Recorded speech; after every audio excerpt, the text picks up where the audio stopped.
La promenade en bord de mer est une institution à Naples. C'est l'occupation préférée des Napolitains, comme ici au pied du Castel dell'Ovo, le plus ancien château de la ville.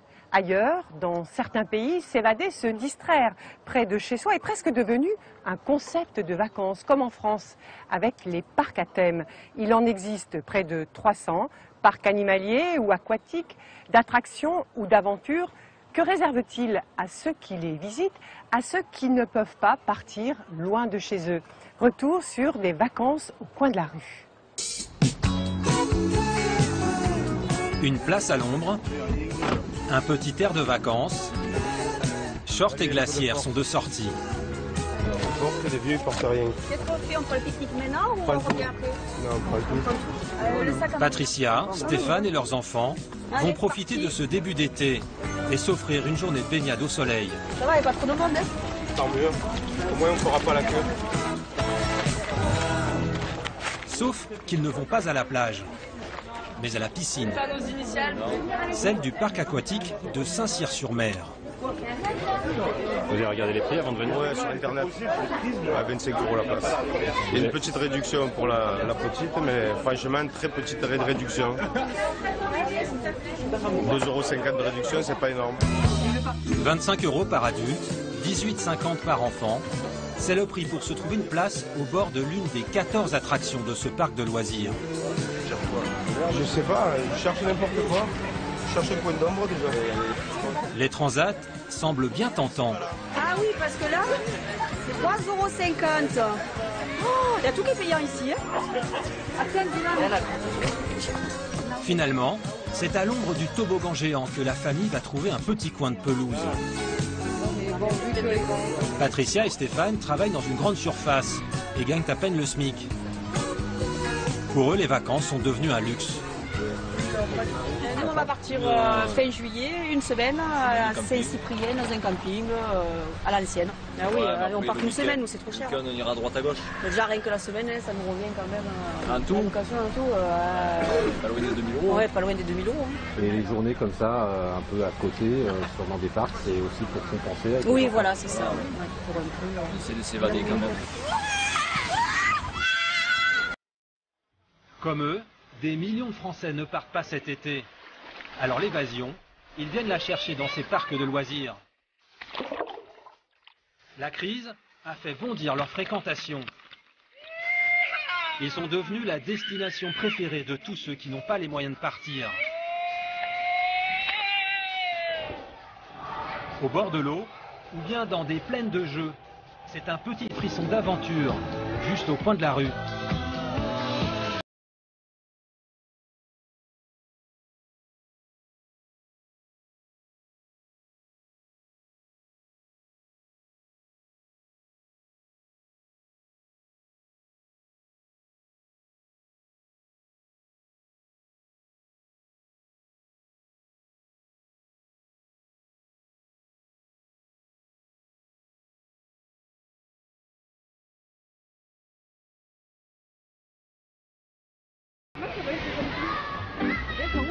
Patricia et sa petite famille s'apprêtent à tester les rapides.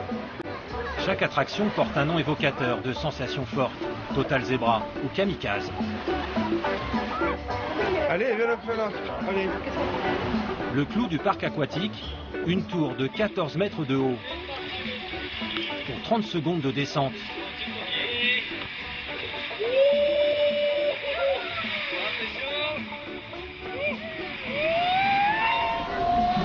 Et une petite montée d'adrénaline.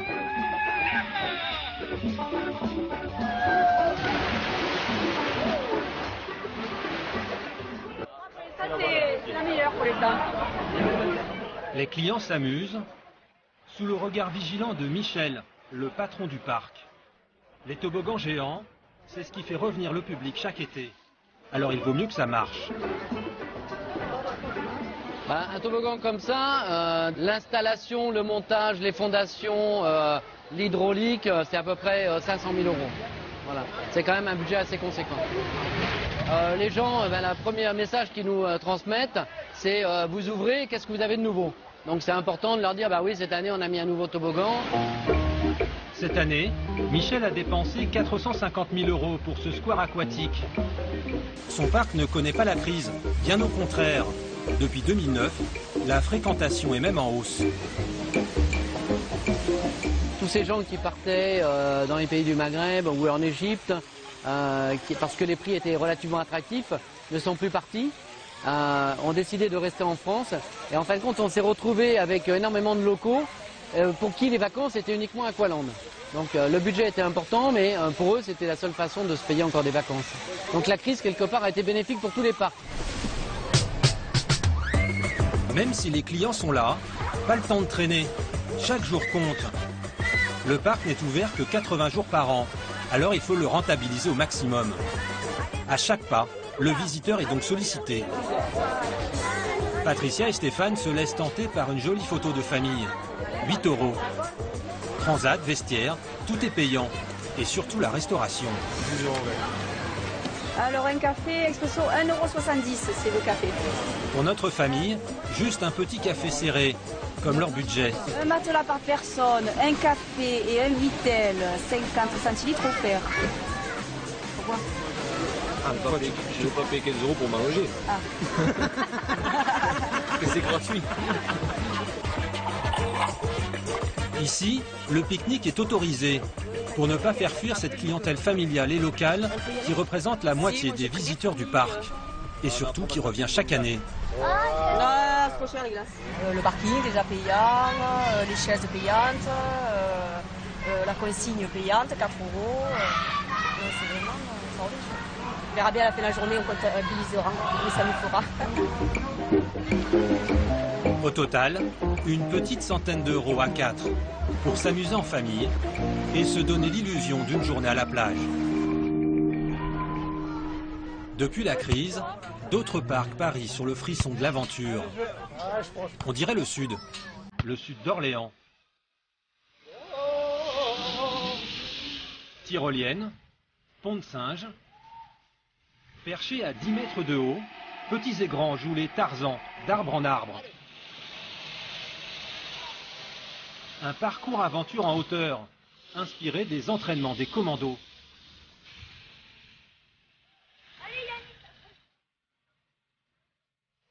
À sa tête, un ancien motard, vainqueur plusieurs fois du Paris-Dakar. Cyril Neveu. Faut savoir tout faire, hein. Les rallyes africains connaissant une traversée du désert, ils devaient trouver une branche plus porteuse. Je vous cache pas que j'ai fait une petite étude et l'étude a été très vite faite. C'est que beaucoup moins de gens partent en vacances, restent sédentaires, restent dans leur ville. Et par contre, les enfants, il faut bien les occuper et c'est un moyen de pouvoir les occuper une journée ou deux avec à moindre coût. Un pied dans le noir, un pied dans le rouge. 6 € pour les enfants et 20 pour les adultes. À ce prix-là, 6 millions de Français grimpent chaque année dans les arbres. Il va vous faire l'initiation puisque moi je ne suis pas qualifié pour le faire. Certains en sont même accros, comme Jean-François et Armel, et surtout leurs 2 garçons. Tout commence par une leçon de sécurité. 2 mousquetons en même temps. J'ai jamais le droit de décrocher celui-là tant que celui-là n'est pas raccroché quelque part. Donc je le raccroche au scotch rouge. Je vais chercher mon deuxième et je le raccroche pareil. J'ai fait en 2 secondes. Jean-François, Armel et leurs enfants habitent à 10 minutes. Chaque été, ils viennent 4 ou 5 fois. Voilà, là. Super, moi, regarde devant toi, te coupe pas derrière. Pour le petit Hugues, c'est un grand jour. À 6 ans, c'est la première fois qu'il monte sur le parcours des grands. Non, non, doucement. Voilà, un pied et tu rapportes l'autre pied. Un pied, tu ramènes l'autre pied. Super. Allez. Papa, non, je te propose d'en mettre un là et l'autre. Sans faire exprès, tu souffles, c'est toujours droit. Ah, ok, bien vu. À 4 mètres de haut, les rôles s'inversent. Cette fois, c'est Hugues qui prend les choses en main. À 4 mètres de haut, alors là, je vous rassure, je ne pense absolument plus au boulot. Je me dis, punaise, c'est haut. J'ai un peu le vertige, je me concentre, je me sens gauche et en même temps, je trouve ça excellent. Et tiens, regardez, le mec gauche, vous voyez. Et donc voilà, non, vraiment, c'est, je trouve complètement dépaysant. Super arrivé. Jean-François est dirigeant de PME. Depuis la crise, la famille ne part plus que 2 semaines au lieu de 3. Alors la journée dans les arbres, c'est un parfum de vacances. Pour les enfants, comme pour lui. C'est des activités de vacances, mais qu'on trouve chez soi. Donc c'est un gros avantage. Vous partez un peu moins loin. Ben, on part moins loin, moins longtemps. Du coup, oui, bien sûr, ça permet de, voilà, ça leur permet de rester chez eux sans s'ennuyer.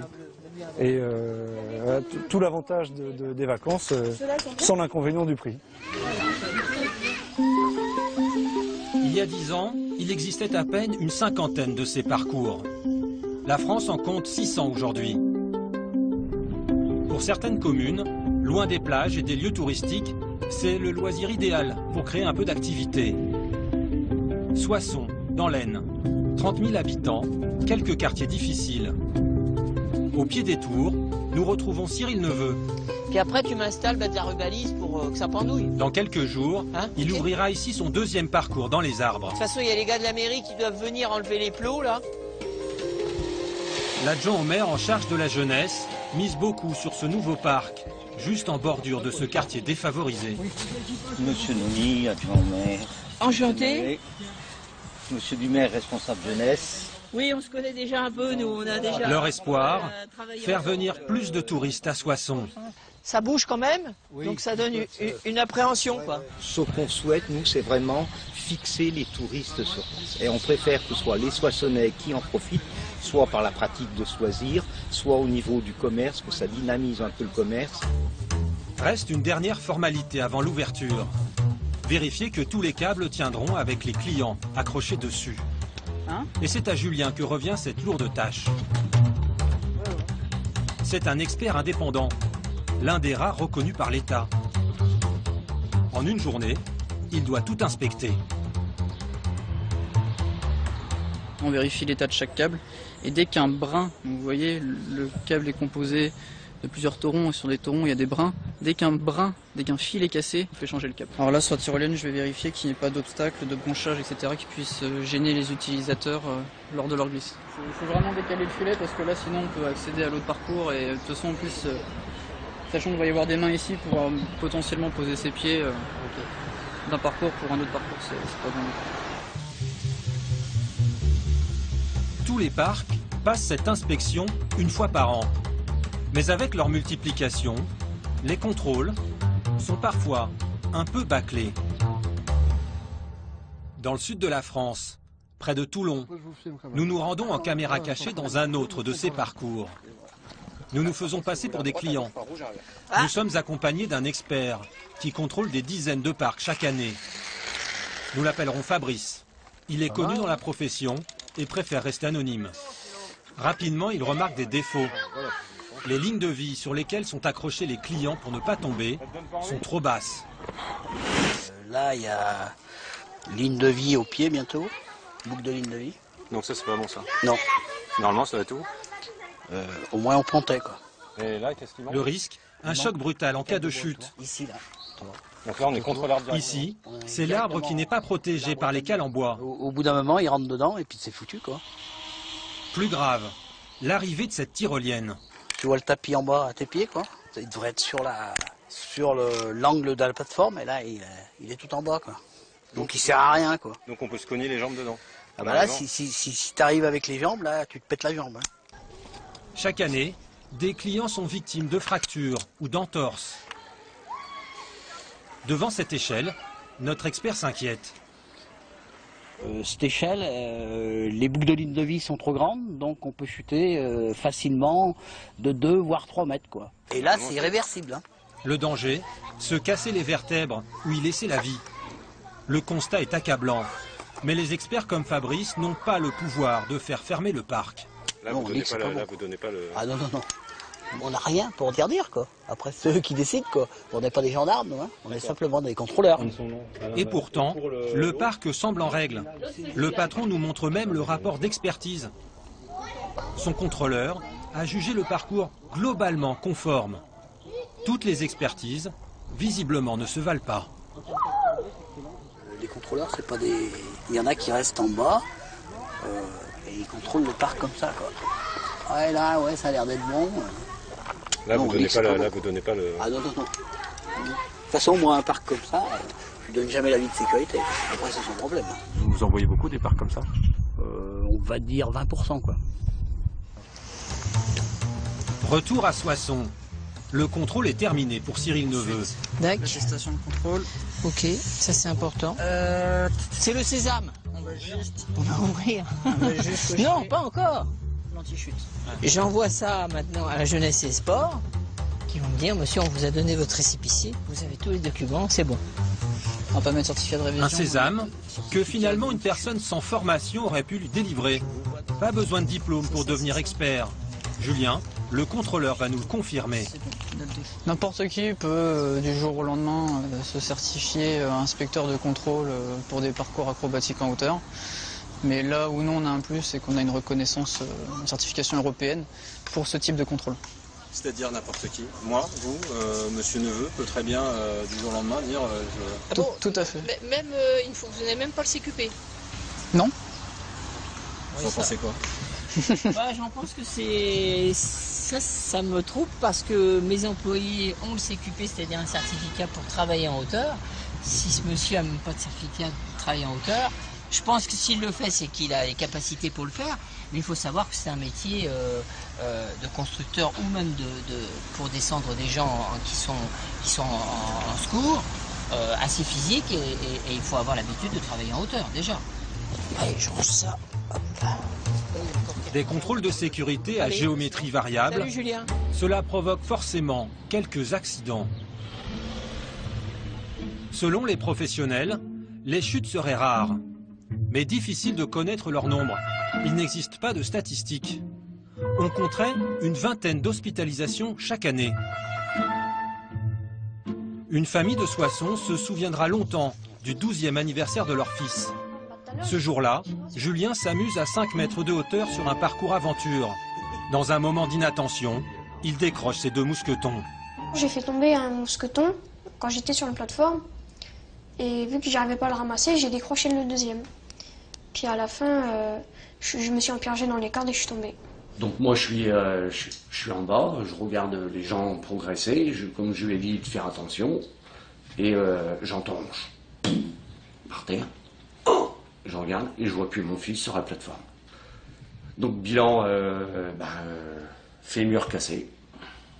Oui, fémur cassé. 3 mois de fauteuil roulant. 8 mois sans école. Une étourderie que Julien a payé cher. Julien a été indemnisé par l'assurance du parc. Traumatisé, il a totalement arrêté les activités sportives. Nous sommes retournés sur le parcours où Julien est tombé. Le patron, Benoît, reste marqué par cet événement. Ça nous a causé des soucis déjà pour l'enfant qui s'est blessé. Nous, on propose plein d'activités pour que les gens viennent et se blessent. Donc ça, c'est le premier problème. Le deuxième problème, c'est effectivement au niveau de l'équipe, on a mal vécu cet incident parce que ça fait 12 ans qu'on fait de l'acrobranche. C'était le premier qui nous est arrivé. Il a changé tous ses parcours enfants et a installé un système de sécurité supplémentaire. Vous avez un mousqueton qui est ouvert. Vous passez le mousqueton directement dans la plaque et ensuite il est impossible de décrocher ce mousqueton. Et ce câble là, celui sur lequel il est accroché? Il est en continu du début jusqu'à la fin. Donc pour éviter tous ces problèmes, pour plus que les enfants soient en insécurité dans cette activité, on est parti sur la ligne de vie continue qui est une sécurité maximale. Pourtant, ce système de sécurité infaillible reste facultatif. Chaque parc peut décider ou non de l'installer. Non, c'est vraiment une volonté de notre part puisque c'est pas obligatoire dans les normes, ni dans les normes à venir. Ce sera une proposition, ce sera conseillé, mais c'est pas obligatoire. Par contre, l'éducation nationale, au niveau de chaque département, doit prendre une décision pour qu'on puisse accueillir les scolaires ou pas. Et une grande majorité des départements ont décidé que les parcs qui ne seraient pas équipés en ligne de vie continue ne pourraient pas recevoir les scolaires. Pour l'instant, seule une 50aine de parcs en France est équipée de ce système sur 600. Si la crise a fait revivre les activités en forêt, elle a aussi installé de nouveaux loisirs en pleine ville. Comme ici, en banlieue de Lyon. Pour Corentin, l'école est déjà loin. Enfin presque. Bon Corentin, tu me donnes ton passé simple par contre parce que c'est un peu le deal. Faut passer simple. Bon bah alors, tu t'en tires bien, fais-moi avoir et être. Depuis quelques mois, Corinne est sans emploi. Le budget loisir s'est resserré. Moi j'ai trois enfants, je les élève toute seule. Enfin bon, vous partez pas en week-end souvent. Donc oui, c'est un moyen de compenser. Pour occuper son fils pendant les vacances, elle a trouvé un drôle d'endroit. Un hangar, au fond d'une zone industrielle. Ah, on vient pour Corentin. Vous avez une carte d'abonnement? Oui, oui, oui. Je ne m'en souviens même pas combien je paye pour l'année. Je vous avouerai. Pour un an illimité, c'est 170. Bah voilà, 170 €. 170 € par an et le droit de venir tous les jours, si Corentin en a envie. Un rêve de gamin, une plaine de jeux de 1000 m², entièrement dédiée aux enfants. Une cage à poules géante où ils peuvent escalader, sauter, glisser en toute liberté.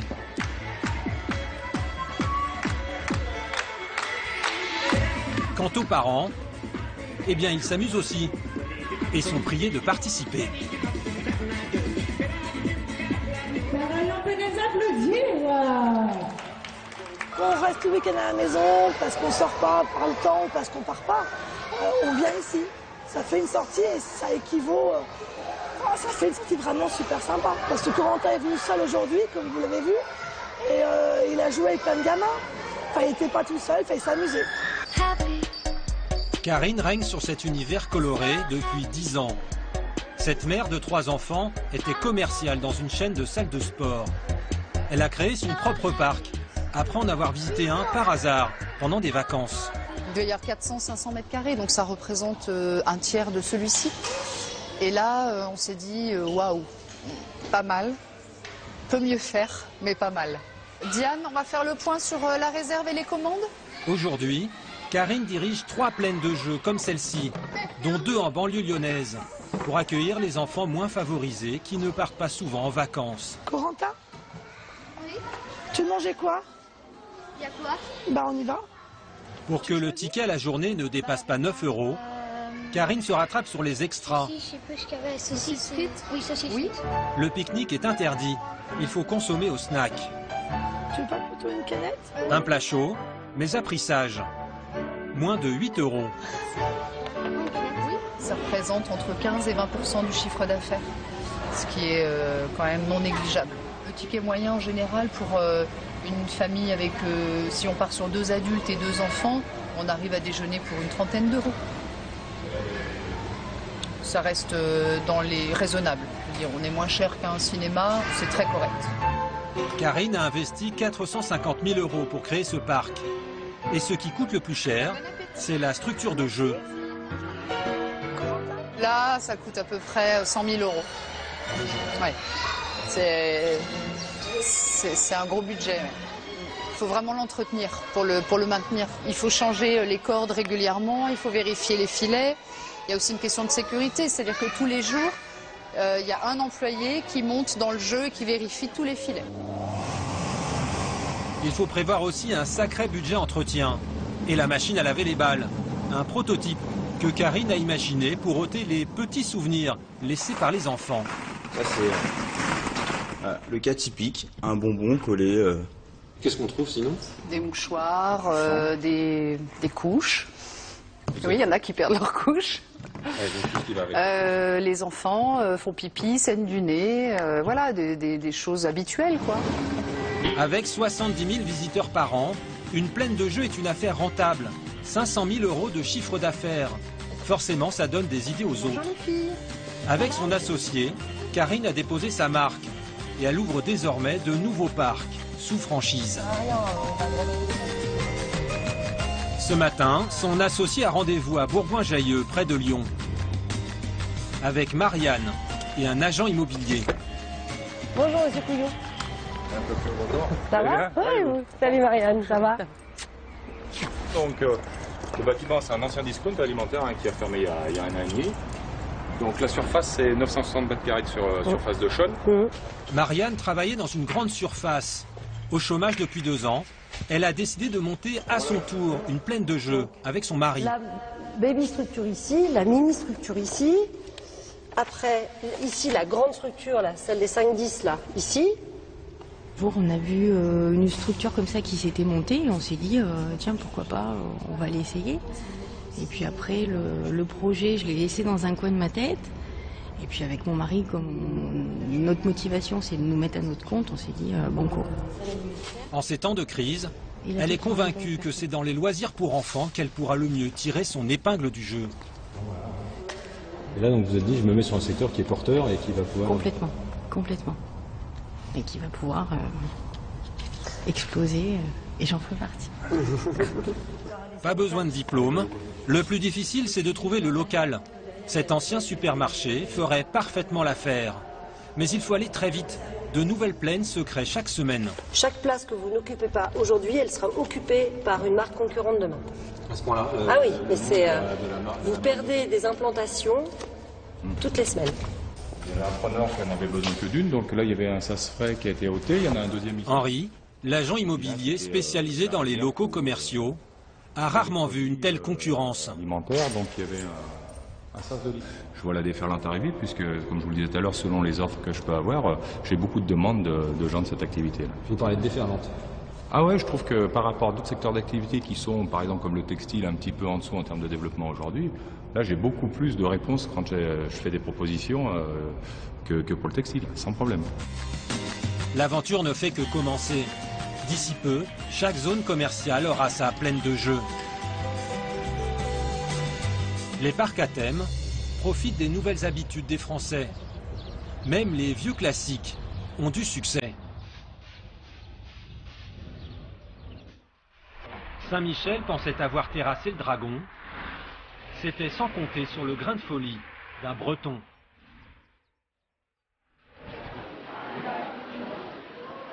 Messieurs, dames, bonjour. Je vais faire le nourrissage et je vous explique comment je vais m'y prendre. Quand je vais arriver au niveau des grands alligators, j'aurai besoin de tous les enfants de moins de 10 ans pour m'aider à le faire. On verra combien il en survivra. Celui-là, c'est pas un vrai, il est en plastique. C'est ça l'avantage. Comment? Non. Regarde. Tu vois bien? Ces deux-là se connaissent depuis plus de 15 ans. Oh, j'ai eu peur. Je me suis trompé. Tiens. Sous ses airs fantasques, Ça va mieux comme ça? Jean-Pierre Massé est un spécialiste reconnu. Son parc animalier n'a rien d'un cirque. Hop là. À 3 km du Mont Saint-Michel, ce zoo est l'œuvre d'une vie et de toute une famille. À ses côtés travaille son fils, sa femme et sa fille. Ouvert en 2006, il n'a cessé de voir le public affluer. La crise, il ne connaît pas. Dès l'ouverture, nous avons eu un gros bond en avant, bien entendu, et donc 110 000, puis après on est passé petit à petit de 5 000 en 5 000 pour arriver à 125 000 l'an dernier. Et le parc embauche 4 soigneurs à temps plein et un spécialiste des reptiles. Aujourd'hui, ils nourrissent plus de 1000 lézards, varans, tortues et crocodiles. Difficile d'imaginer que tout a commencé au fond d'un garage, avec quelques serpents. Jean-Pierre était alors peintre en bâtiment. La couture a été faite, c'était juste à côté d'un point qui avait été affaibli par la morsure, donc ça a lâché. Il faut remettre un fil. Il a tout appris des reptiles à force de les manipuler. Je n'ai pas de formation réelle, reconnue en tout cas. Donc je suis complètement autodidacte. J'ai appris tout sur le tas ou avec des amis vétérinaires, avec des amis éleveurs. Et puis l'expérience. Je suis un vieux monsieur maintenant, je ne sais pas si vous en êtes rendu compte. Donc avec l'expérience, on sait des choses. Un vieux monsieur plutôt malin, qui a su adapter son parc à cette période de crise économique. L'eau qui tombe l'hiver est utilisée l'été. Voilà. Donc nous sommes complètement autonomes en eau. Complètement. Depuis le début de l'installation en 2006, nous n'avons pas utilisé 1 litre d'eau du réseau. Si bien que les tarifs restent abordables. Moins de 10 € l'entrée. En quelques années, ce parc animalier s'est taillé une jolie réputation auprès des familles de tout l'ouest de la France.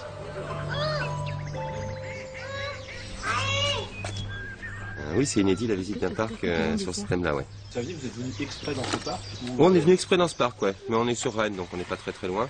Il y a 3 quarts d'heure de transport, et puis mais le Mont-Saint-Michel sera une autre étape. C'est encore petit, il y a beaucoup de marches au Mont-Saint-Michel. Le secret de sa réussite, peut-être, c'est ce lien étrange avec ses alligators. Vous ne bougez plus, vous ne faites pas de bruit, je commence. Quand le public est parti, Jean-Pierre leur joue un petit air de basse.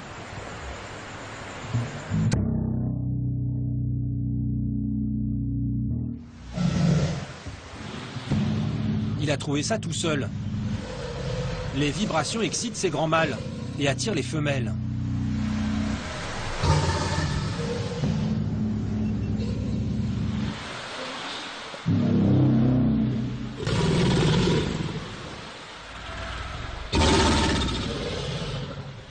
La sérénade pour alligator provoquerait même des accouplements.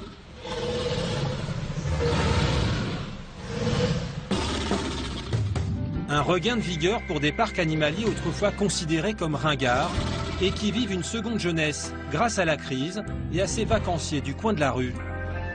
Mais après tout, pour des vacances réussies, il suffit parfois de prendre l'air et surtout d'en changer.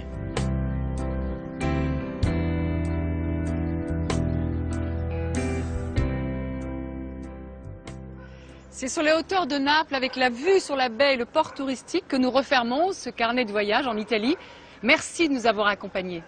Nous vous donnons rendez-vous la semaine prochaine à Lisbonne pour un nouveau carnet de voyage avec des reportages inédits. Très bonne fin de soirée sur France 2.